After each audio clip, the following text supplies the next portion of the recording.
So hi! Welcome and welcome back to my YouTube channel, and for today's tutorial, ituturo ko sa inyo kung paano nga ba gawing mas malinaw at mas mataas ang quality ng inyong photo. But first, can you subscribe to my channel and don't forget to hit the subscribe button and the bell to notify you for my new updates. And if you want to learn more, just keep on watching and let's start.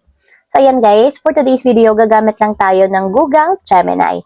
So open lang natin guys ang ating browser or Google Chrome browser. And then dito guys, isi-search lang natin yung Google Gemini. Then search. And ayan guys, open lang natin yung website ng Google Gemini. So, i-ready nyo na guys yung photo na gusto nyong palinawin. So, pagka-open ng Google Gemini, ang first step natin is mag-upload muna tayo ng photo na gusto nyong i-enhance or palinawin yung quality ng image. So, tap nyo lang yung add button and then upload file. So, pili kayo guys sa inyong gallery, photos and videos. And tap nyo lang guys yung mismong photo. So wait yung ma-upload. And ayan guys, pag-upload ng photo, ang second step is magpipaste lang tayo ng prompt dito sa baba. So meron ako ditong nakasave na prompt. So ikakopy ko lang guys yung prompt ko dito sa aking note. And then paste lang dito. So yung prompt guys na ginamit ko dito is ilalagay ko na lang sa description box ng video na to. And then, copy nyo na lang and paste nyo din sa inyong Google Gemini.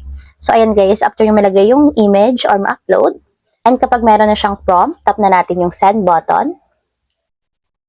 And wait natin guys hanggang sa mag-generate. And makikita nyo guys na mas luminaw at tumaas yung resolution ng image dito sa AI. So, wait lang natin.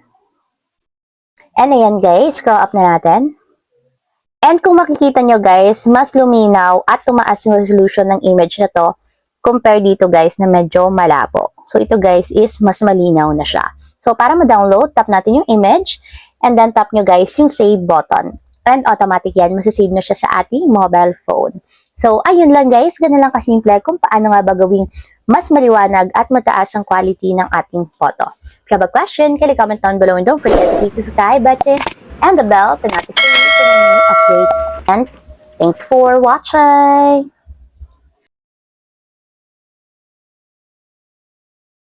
Living life, every day, late at night